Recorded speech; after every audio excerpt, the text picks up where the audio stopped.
बड़ा फैसला, और बड़ा फैसला के लिए अब बात आती है कि बड़ा फैसला कौन करेगा। थोड़ा सा हमें जजमेंट के लिए और देखना पड़ेगा, इसलिए कि जब जजमेंट और प्रत्युष इस मामले में मैं अपने दर्शकों के लिए एक बात और मैं जोड़ना चाहूंगा, जो मैं एक्साइटमेंट में वो बात नहीं बता पाई कि जिस मामले में इतनी लंबी सुनवाई चली, मुख्य न्यायाधीश के साथ 3 जजों की बेंच ने सुनवाई की थी।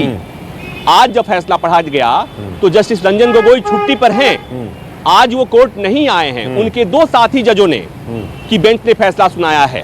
तो मतलब इसका अर्थ कोई क्या निकालेगा मुझे पता नहीं, लेकिन वो अपने व्यक्तिगत कारणों से छुट्टी पर हैं, ये सही है। लेकिन बड़ी बात यही है, बड़ी बात यही है कि जो फैसला आया है, जिसकी लोग ये उम्मीद लगा रहे थे कि आलोक वर्मा को अगर पद पर स्थापित किया जाता है, पुनः स्थापित किया जाता है, तो आलोक वर्मा दनादन एफआईआर दर्ज कराएंगे, कुछ गिरफ्तारियां होंगी, सरकार असहज हो जाएगी। कोर्ट ने फैसला भी दिया और कोर्ट ने ऐसा भी कर दिया कि आलोक वर्मा ऐसा कुछ नहीं कर पाएंगे जिससे सरकार असहज हो। ठीक है, सरकार असहज नहीं होगी, लेकिन सवाल तो उठ रहे हैं ना, सवाल तो फिर भी उठ रहे हैं प्रभाकर, कि एक तो उनको गलत तरीके से जो बात आलोक वर्मा ने रखी थी, जो बात विपक्षी दल भी कह रहे थे कि इनको गलत तरीके से छुट्टी पर भेजा गया, जिस पर सुप्रीम कोर्ट ने कहा कि ये फैसला गलत था। अब आपने एक बात कही कि ये बहाली कैसी है, ये तो आधी अधूरी बहाली है, क्योंकि अगर आप सीबीआई डायरेक्टर हैं, आपको फिर से उस पद पर बहाल किया जा रहा है, लेकिन आपके पास फैसले लेने के अधिकार नहीं है। जो अंतरिम निदेशक है वो भी फैसला नहीं ले सकते। तो सवाल है कि ये आज 8 तारीख है, 31 तारीख को रिटायर हो जाएंगे आलोक वर्मा, ये 23 दिन का जो गैप है, इसमें क्या होगा सीबीआई में? बड़े मामले हैं, कई सारे बड़े मामले, देश की सबसे बड़ी जांच एजेंसी है, वहां पर बड़े फैसले कैसे आएंगे? प्रत्युष, इस खबर को अगर ऐसे भी समझा जाए कि कोर्ट ने उनको उनके पद पर स्थापित इसलिए कर दिया कि या शस्त्र उन्होंने उपयोग कर रहे हैं, ये लोकतंत्र में ठीक नहीं है। प्रजाप्रभुत्व में आप अपने विचारधारा के ऊपर लड़िए, हम अपने विचारधारा लोगों के सामने रखेंगे, लोग जिसको भी पसंद करेंगे वोट देंगे। उसके बजाय तुम उनके विचारधारा को सप्रेस करने के लिए और उन लोगों को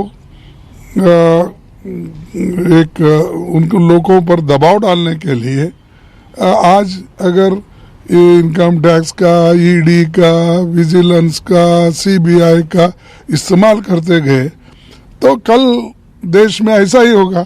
आप इस्तेमाल करेंगे, परसों दूसरा करेगा, तीसरा करेगा, तो लोकतंत्र कहाँ रहेगा, संविधान कहाँ रहेगा?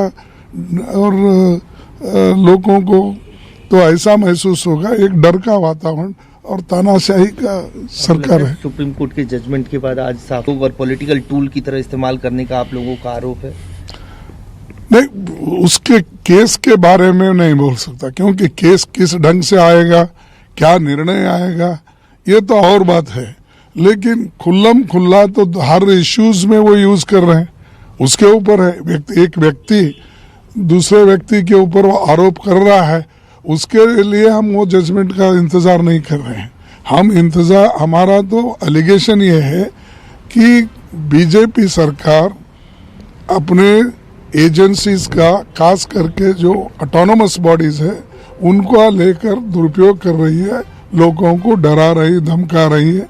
हर जगह चुनाव के वक्त कुछ ना कुछ केस करके आज वो लोग एक सप्रेस करना चाहते हैं। 10% जो इकोनॉमिक बैकवर्ड को रिजर्वेशन की बात कोटा के बाद आज लोकसभा में बिल पेश करेगी, क्या कांग्रेस इसको सपोर्ट करेगी? क्या आप लोगों की स्ट्रेटेजी रहेगी? नहीं, अब बिल पेश करने तो देखिए, हमारे इलेक्शन मैनिफेस्टो। मल्लिकार्जुन खड़गे कांग्रेस के नेता ये आरक्षण के मसले पर सवालों का जवाब दे रहे थे, लेकिन बड़ी खबर इस वक्त आई है सुप्रीम कोर्ट से, इसको लेकर सियासी हलचल तेज हो गई है। सीबीआई निदेशक आलोक वर्मा को फिर से सीबीआई डायरेक्टर के पद पर सुप्रीम कोर्ट ने बहाल कर दिया है। छुट्टी पर भेजे जाने के खिलाफ आलोक वर्मा ने सुप्रीम कोर्ट का रुख किया था, याचिका दायर की थी, जिस पर सुनवाई चली। 2 महीने से ज्यादा इस पर सुनवाई और बहस हुई और उसके बाद आज सुप्रीम कोर्ट का यह बड़ा फैसला आया।